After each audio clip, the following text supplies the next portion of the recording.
The Woman in White by Wilkie Collins is a classic Victorian novel published in 1859, often considered one of the first mystery and sensation novels. Through a blend of Gothic atmosphere, intense suspense, and unexpected plot twists, Collins weaves a thrilling narrative that captures readers from the beginning. The story centers on the lives of two sisters, Laura Fairley and Marian Halcombe, and the mysterious figure of Catherine, the Woman in White. Their fates become entangled in a sinister plot involving deception, greed, and madness as they struggle to reclaim their identities and find justice. The novel is told through a series of first-person narratives, allowing multiple perspectives that reveal only fragments of the truth until the climactic resolution. The story begins with Walter Hartwright, a young, honorable art teacher living in London. One evening, while walking home through Hampstead Heath, he encounters a distressed woman dressed entirely in white. She is clearly frightened, asking him for help in escaping from someone. Walter agrees to help her, and after assisting her in getting a cab, learns from passing strangers that the woman, Catherine, had recently escaped from an asylum. Disturbed and intrigued, Walter goes on his way. But the encounter haunts him, particularly as Anne had mentioned a dark secret regarding someone who had wronged her in the past. The next day, Walter travels to Limeridge House in Cumberland, where he has accepted a position to teach drawing to Laura Fairley, a young heiress, and her half-sister, Marian Halcombe. Walter quickly becomes enchanted by Laura, who is strikingly beautiful and kind-hearted, and also forms a strong friendship with Marian, who is sharp, intelligent, and fiercely protective of Laura. Despite his growing feelings for Laura, Walter realizes that their difference in social standing makes any romantic involvement impossible, especially since Laura is already engaged to Sir Percival Glyde, a wealthy baronet. As Walter settles into his teaching role, he discovers an unsettling resemblance between Laura and the mysterious Woman in White, Catherine. After discussing the encounter with Marian, he learns that Anne had once lived in the nearby village and was known for her affinity for wearing white. Further investigation reveals that Anne was cared for by Mrs. Catherine, a woman with a questionable reputation, and that she was mysteriously institutionalized under suspicious circumstances. Walter suspects there is a connection between Anne and Laura's fiancé, Sir Percival Glyde. Marian and Walter soon discover that Anne has been secretly trying to warn Laura about Sir Percival, and sends a letter to Laura, cautioning her against marrying him, though the reason remains unclear. Walter and Marian grow increasingly wary of Sir Percival's intentions, sensing that he may have a hidden agenda. Unfortunately, Walter is dismissed from his position at Limeridge House when Mr. Frederick Fairley, Laura's wealthy but selfish uncle, learns of Walter's feelings for Laura. Reluctantly, Walter leaves, deeply troubled by his suspicions, but unable to help. Laura's marriage to Sir Percival Glyde goes ahead as planned, despite her lingering unease. After the wedding, she and Marian move to Blackwater Park, Sir Percival's estate, where they are joined by Sir Percival's friend, the sinister Count Fosco. Fosco, an Italian aristocrat with a charismatic yet menacing presence, is married to Laura's aunt, Eleanor Fosco, a once vibrant woman who has been subdued into near silence by her domineering husband. The Count's unsettling demeanor and his magnetic control over others add to the Gothic tension, creating an atmosphere thick with dread.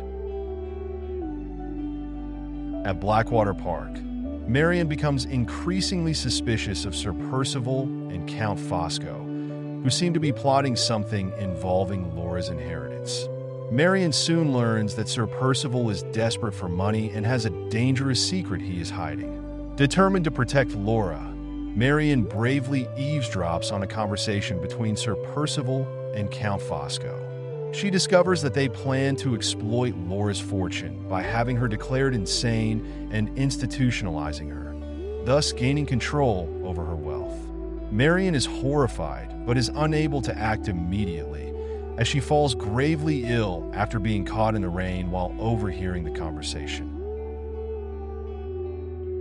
Taking advantage of Marion's illness, Sir Percival and Count Fosco put their sinister plan into motion. They deceive Laura into visiting London, where she is confined in an asylum under Anne Catherick's name, while Anne, who resembles Laura closely, is brought to Blackwater Park and dies shortly afterward under mysterious circumstances.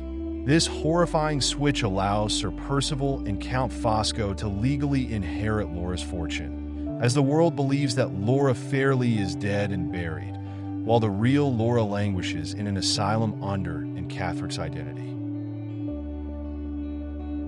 Upon recovering from her illness, Marion discovers the truth and is devastated. She finds Walter, who has returned from an overseas journey, and the two begin their quest to rescue Laura and expose the conspiracy. Their efforts to uncover the truth lead them through a series of tense and dangerous encounters, with Count Fosco constantly trying to thwart their plans. Marion and Walter finally manage to free Laura from the asylum, but they face the daunting task of proving her true identity and reclaiming her inheritance. The investigation reveals Sir Percival's dark secret. He is an imposter. He had falsified his parents' marriage record to claim his title and estate. If this deception were exposed, he would lose his wealth and reputation. Desperate to protect his secret, Sir Percival tries to destroy the forged document, but perishes in a fire while attempting to retrieve it. His death brings a temporary relief to Laura, Marion, and Walter, but Count Fosco remains at large, still posing a threat to their safety. Walter's investigation intensifies as he uncovers more details about Anne Catherick's connection to Laura's family. He learns that Anne's mother, Mrs. Catherick, was involved in Sir Percival's scheme to falsify his inheritance, and that Anne was institutionalized to prevent her from revealing the truth. Anne had known about Sir Percival's forgery and had tried to warn Laura, but her mental state and social status made her warnings easy to dismiss. Tragically, Anne's life was marked by her struggle to escape Sir Percival's control, only to die due to his machinations. In a climactic confrontation, Walter confronts Count Fosco in London.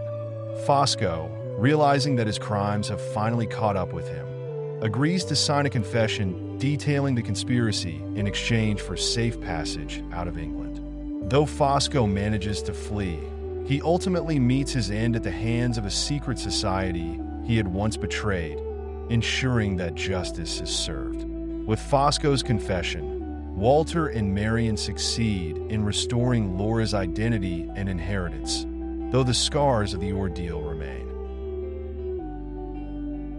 In the novel's conclusion, Laura and Walter marry, and they have a son together. Marion remains an integral part of their family, her loyalty and bravery crucial to their survival. Through their courage, Laura, Walter, and Marion manage to overcome the malicious forces of greed and deception that nearly destroyed them. The novel ends on a note of triumph, though the sinister atmosphere lingers, a testament to the horrors they endured. The Woman in White is celebrated for its intricate plot, well-developed characters, and gothic suspense. Collins skillfully employs multiple narratives to provide different perspectives on the events, allowing the reader to piece together the mystery from fragments of testimonies. The novel explores themes of identity, power, and justice, presenting a sharp critique of Victorian society's treatment of women and the vulnerable. Laura's struggle to regain her identity, Marion's resourcefulness, and Walter's relentless pursuit of justice make this a novel of resilience and courage in the face of evil. The character of Count Fosco stands out as one of literature's most memorable villains. his charm and intelligence making him both fascinating and terrifying. Marion Halcombe, with her wit, strength, and loyalty, challenges Victorian gender norms, serving as a remarkable heroine who defies traditional expectations. Together, the characters of the woman in white navigate a treacherous landscape of deception and danger, making the novel an enduring classic that continues to captivate readers with its rich layers and haunting suspense.